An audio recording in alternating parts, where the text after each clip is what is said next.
Hi friends, welcome to Anbu's cookery. நம்ம இன்றைக்கி ஒரு டேஸ்ட்டான டிஃபன் சாம்பார் எப்படி செய்கிறதுன்னு தான் பார்க்க போகிறோம். இது எல்லா டிஃபன் வெரைட்டிக்குமே இட்லி, தோசை, பொங்கல், கிச்சடி எல்லாத்துக்குமே சூப்பராக இருக்கும். அது மட்டும் இல்லாமல் சாதத்துக்குமே இது நல்லாயிருக்கும். இது செய்கிறது ரொம்பவே ஈஸிங்க. ஒரு குக்கர்லேயே நம்ம செஞ்சு முடிச்சிடலாம். அது மாதிரி இதில் உங்களுக்கு எவ்வளோ காய் வேணாலும் நீங்கள் சேர்த்துக்கலாம். ரொம்ப டேஸ்ட்டாக இருக்கும். ரொம்ப சிம்பிளான ரெசிபியும் கூட. எப்படி செய்யலான்னு பார்க்கலாம் வாங்க. ஃபஸ்ட்டு நான் ஒரு குக்கரில் 1/2 டம்ளர் அளவுக்கு துவரம்பருப்பு சேர்த்துக்கிறேன். எவ்வளோ துவரம்பருப்பு எடுத்தோமோ அதே அளவுக்கு பாசிப்பருப்பு சேர்த்துக்கலாம். 1/2 டம்ளர் துவரம்பருப்பு, 1/2 டம்ளர் பாசிப்பருப்பு எடுத்திருக்கேன். இப்போ இதை நல்லா 2-3 தடவை வாஷ் பண்ணி எடுத்துகிட்டு வந்துடுறேன். நல்லா வாஷ் பண்ணதுக்கப்புறமா இதில் ஒரு 10லேருந்து 20 சின்ன வெங்காயம் சேர்த்துக்கிறேன். ரொம்ப சின்ன சின்ன வெங்காயம் வந்தால் அப்படியே முழுசாகவே சேர்த்துக்கோங்க. கொஞ்சம் பெருசாக இருந்தால் மட்டும் 2ஆக கட் பண்ணிக்கோங்க. இதில் 2 மீடியம் சைஸ் தக்காளியை கட் பண்ணி சேர்த்துக்கிறேன். நம்ம இதில் புளி சேர்க்க போகிறது கிடையாது.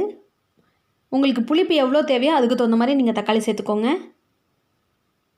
நான் 2 தக்காளி சேர்த்துருக்கேன்.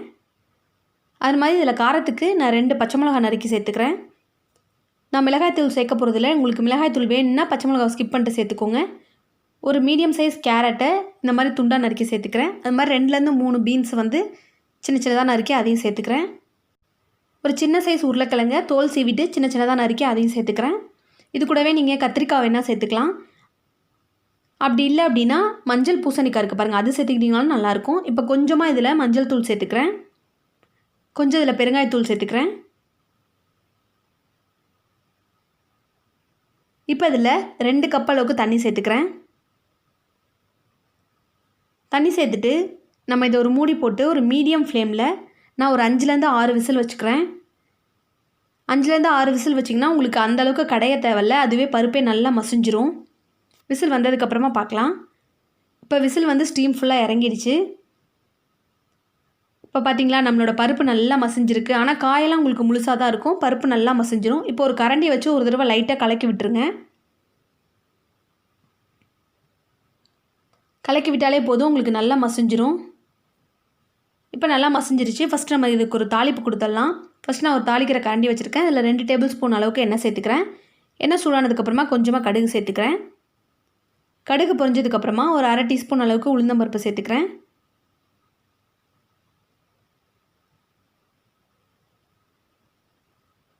உளுந்தம்பருப்பு சேர்ந்ததுக்கப்புறமா கொஞ்சமாக அதில் ஜீரகம் சேர்த்துக்கிறேன். ஜீரகம் கண்டிப்பாக சேர்த்துக்கோங்க, அப்போ தான் நல்லா வாசமாக இருக்கும்.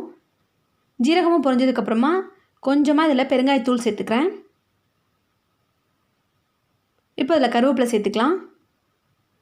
கருவேப்பிலை சேர்த்துட்டு நான் அடுப்பை ஆஃப் பண்ணிடுறேன். அடுப்பை ஆஃப் பண்ணிவிட்டு சாம்பார் பவுடர் இருக்குது பாருங்கள், அது ஒரு 2 டேபிள் ஸ்பூன் அளவுக்கு இந்த எண்ணெயில் சேர்த்துக்கிறேன். கண்டிப்பாக அடுப்பை ஆஃப் பண்ணிவிட்டு சேர்த்துக்கோங்க. ரொம்ப எண்ணெய் ஹீட்டாக இருந்தால் உங்களுக்கு கரிஞ்சிரும், ஒரு மாதிரி கசந்த மாதிரி ஆகிடும். இந்த எண்ணெயிலே நல்லா கலந்து விட்டதுக்கப்புறமா நம்ம சாம்பாரில் சேர்த்துடலாம். கண்டிப்பாக அடுப்பை ஆஃப் பண்ணதுக்கப்புறமா சாம்பார் பவுடர் சேருங்க. இந்த மாதிரி சாம்பார் பவுடரை எண்ணெயில் போட்டு ஒரு தடவை கலக்கி விட்டுட்டு அதுக்கப்புறம் சேர்த்திங்கன்னா சாம்பார் நல்ல வாசமாக இருக்கும் உங்களுக்கு.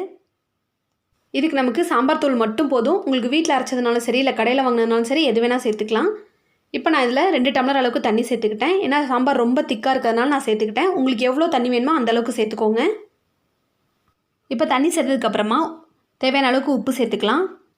உப்பு சேர்த்துட்டு நல்லா இது ஒரு தடவை கொதி வரட்டும். கொதி வந்ததுக்கப்புறமா கொத்தமல்லி தூவிட்டோம்னா நம்ம அடுப்பை ஆஃப் பண்ணிடலாம். நம்மளோட சாம்பார் சூப்பராக கமகமன்னு தயாராகிடுச்சு. கடைசியாக இதில் கொஞ்சமாக நெய் சேர்த்துக்கலாம். நெய் சேர்த்துக்கிட்டிங்கன்னா இன்னும் நல்லா வாசமாக இருக்கும். இது ஆப்ஷனல் தான், உங்களுக்கு வேணும்னா சேர்த்துக்கோங்க. இதை நீங்களும் கண்டிப்பாக ட்ரை பண்ணி பாருங்கள். இந்த வீடியோ உங்களுக்கு பிடிச்சிருந்தா மறக்காமல் நம்ம சேனலுக்கு சப்ஸ்கிரைப் பண்ணுங்கள். தேங்க்யூ ஃபார் வாட்சிங் ஃப்ரெண்ட்ஸ்.